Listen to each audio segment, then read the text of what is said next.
Can you be possessed? Perhaps even the person sitting next to you is possessed. And it is for this reason that we must issue this urgent warning. Here it is, the Bakotunes podcast with mattomunoz.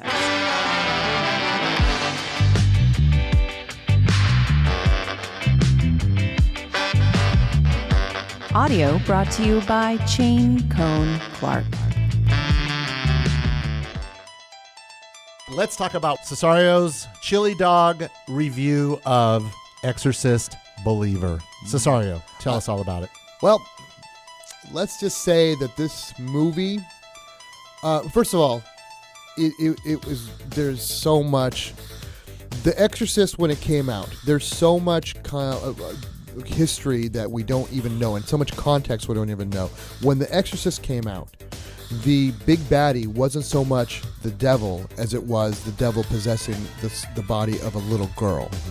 Little kids were used as villains before, with the Innocents and, Village of the Damned and those kinds of things, Lord of the Flies, where they're the antagonists. But never had it been so, how do I put it, so stark and so graphic and so violent and so just terrifying as it was in that movie. So contextually, that movie was nothing like that had ever been seen. So we have 50 years of rip-offs and just all this kind of like war-torn ground that for them to do The Exorcist again is a really tough thing, because The Exorcist showed us stuff we've never seen before, and we still haven't.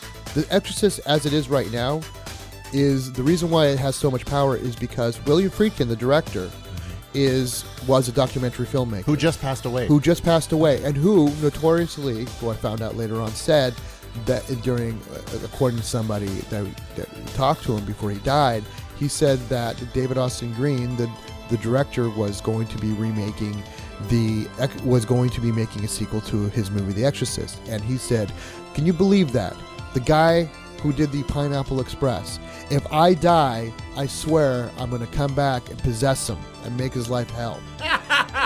That's what William Friedkin, paraphrasing what he said. That sounds like William Friedkin, if you ever heard his interviews. And just also one other little trivia tidbit, the movie was supposed to be released today, but because Taylor Swift's Era movie was being released on the same weekend, they moved it a week early. That's why it was released last week. Oh. So, which just goes to show the only thing the devil's scared of is Taylor Swift.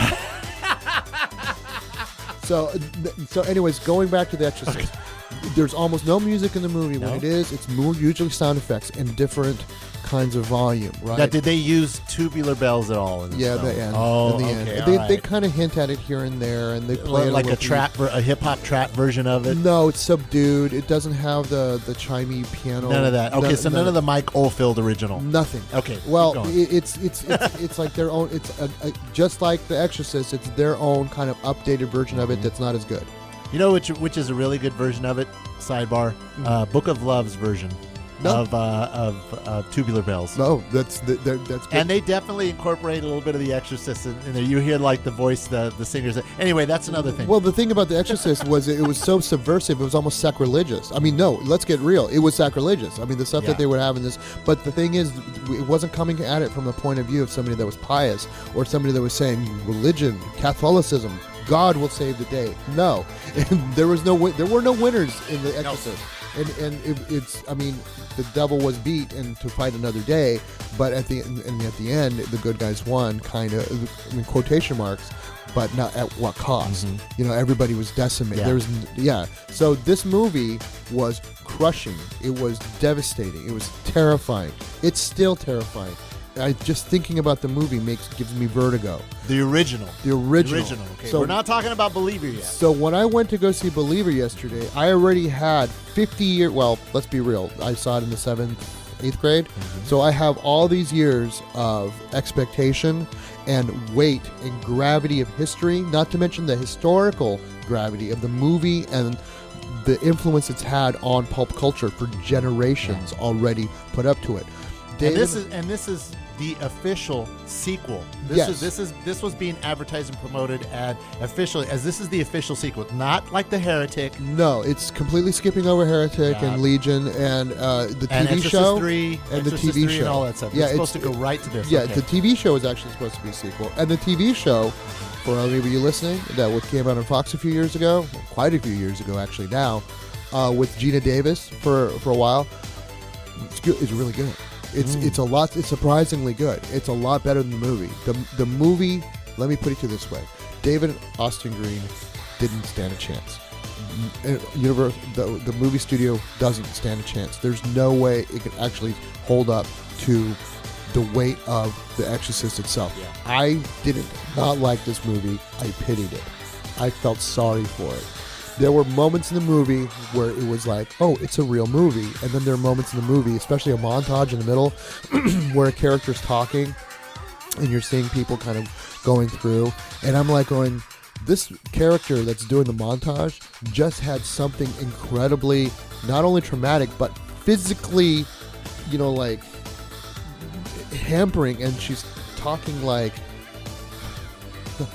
it's a Rocky movie. And it's unbelievable, like in the most literal sense. So that's the thing. Another thing that made The Exorcist, the original, so effective was that it was believable.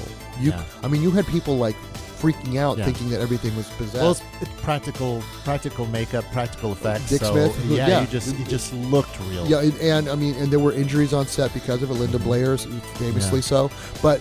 Again, it was treated like it was filmed like it was a documentary. Hey, you ever want to see what an exorcist looks like? Yeah. Or what exorcism looks like? Here, this is what it. You can imagine this is pretty close to it. This movie doesn't just subscribe itself to one tenet of faith. There's some Haitian ritualism. There's some Christian Protestant pastors. There's a Catholic priest, and they're all kind of gathering together to do this exorcism at the end, which is, let me put it this way: the one in The Conjuring was much better in terms of like the intensity of it. This one's intense, but it's the whole movie is just. It's little parts. We've seen since the Exorcist film. I mean, it spawned a bazillion knockoffs. And that's the historical gravity I was talking about. But the other part about it is it's the first of three.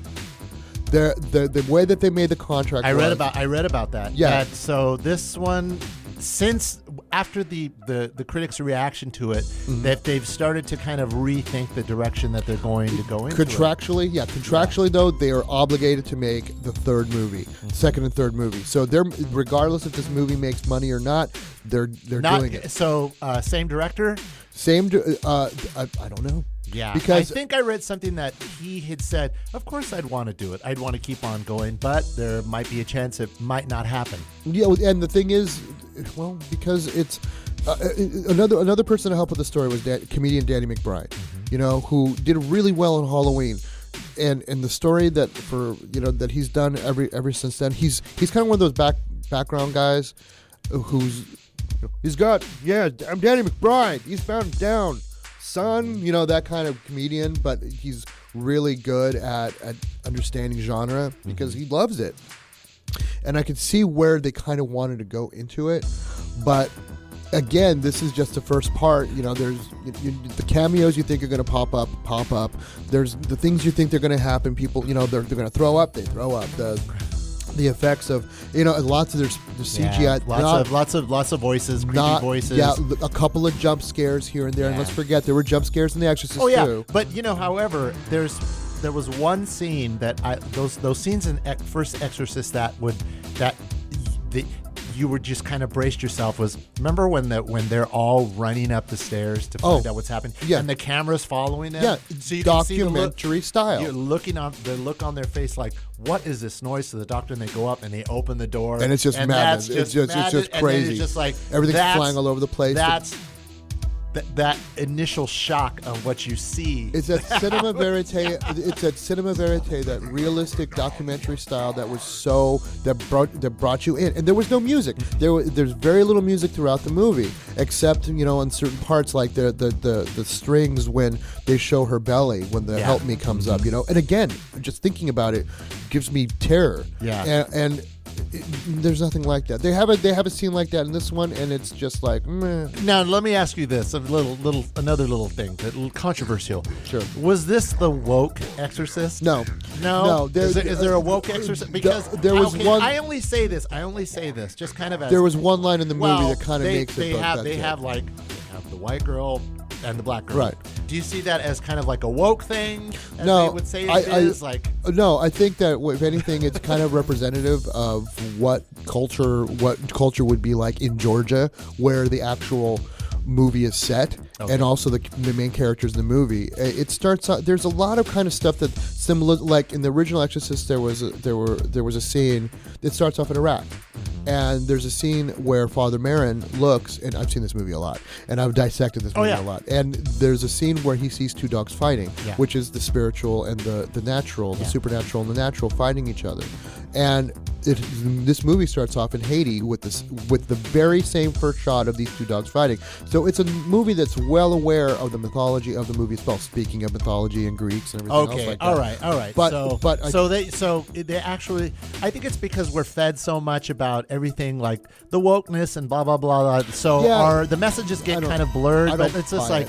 Yeah. All right. Well, it's no. I just wanted to ask because did it seem like they were maybe instead of they were pandering a little bit too much? If anything, I don't think they were pandering. I think they just kind of recognized there's a scene in the movie. It's no secret that Ellen Bernstein's back in the movie. The actress who played the mother of Reagan in the first movie, and she says to one of the characters in the movie, it's like I should have been, the reason why I wasn't in that room. Well, for years I thought I just blamed the patriarchy, and that's the line that she says, and it's kind of like, well, that makes sense, but it's, whether or not it needed to be in that scene or not, that remains to be seen for the taste of the screenwriters or the director, know. But it reminded me of Expendables 4, where they made, where they're just like going, hey, treat the ladies nice. Oh yeah. And then but then they end up being but then like the very next scene later, they treat women like props and the own. So it's kind of like, anyways. So there's a lots of part to it, but I mean, obviously, the message that I'm getting right here is that.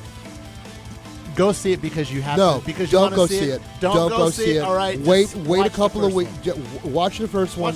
Wait a couple of weeks. It's gonna be on Peacock. It's gonna be streaming. You don't have to pay for it. Yeah. If you want to watch it just out of curiosity's sake, go for it. If you don't want the original movie kind of muddled by these new kind of sequels, don't watch it. You don't have to. But here's something that I will say, and I'm probably gonna do a spoiler here.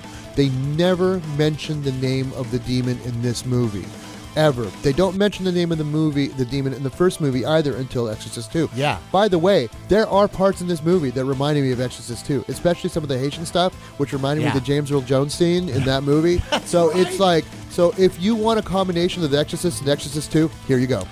Wow. So now, check this out. The name of the demon in this movie, according to IMDb, is Lamashtu. That's the name of the demon in this movie. Not Pazuzu. No, Lamashtu's mortal enemy is Pazuzu.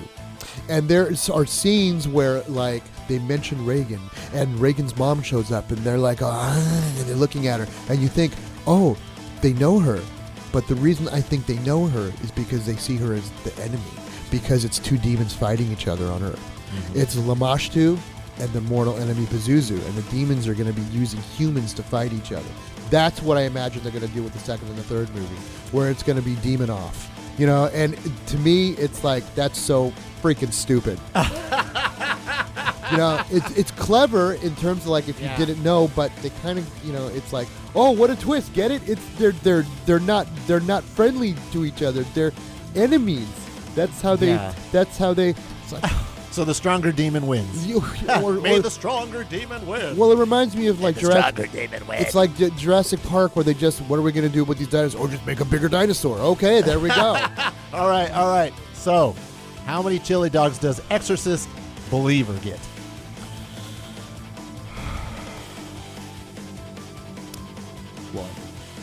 one chili dog One for chili Exorcist believer in sad- theaters now. A sad, pitiful.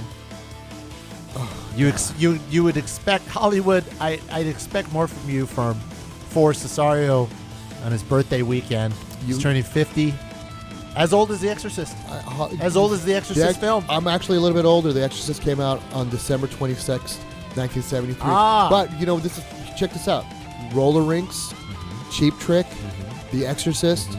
I'm not the only thing that arrived in the 70s that's being celebrated. Also, hold on. Los Lobos.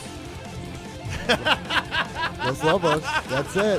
Los Lobos. Had to give a little because we're wrapping up Hispanic Heritage Month. Absolutely. And we're wrapping Hispanic Heritage Month Se with my puede. brother Cesareo Garasa right here. All right, Cesareo. So what are you going to do for your birthday, man? I hopefully sleep. Sleep? You're going to sleep? That's what I got. I've got a recording session with some friends coming into town. I'm still planning on whether I'm going to be eating dinner with my wife, Elisa, over at Red Lobster. Not their Wiener Schnitzel. No, I can do that during the day. I'm probably going to hit some chili cheese fries on the way here using a coupon. Get two for, $1 Oh, off if for anybody's two. good at coupons, it's their Wiener Schnitzel. Oh, right? absolutely. I have it on my phone. And the people that work there, they're like, the guy at the window will just be like, "Oh, what's a coupon?" Doesn't even. You know what I miss is movies doing promos with fast food places. Yeah, they don't. They don't do that anymore. No, not since Congo. Congo was the worst one. Taco Bell with the Godzilla, the Godzilla cups and everything else like that. Yeah. Wait. Congo was also Taco Bell, Yeah, right? Yeah. All right. Now, what would Exorcist believer be? Who would they go great with? Chili's. Chili. Chili bowls. The red hot Exorcist bowl. Fried chilies, hot as hell. Yeah. Believer. Believe it. Believe this is delicious. All right. Thank you, Cesareo. Happy birthday.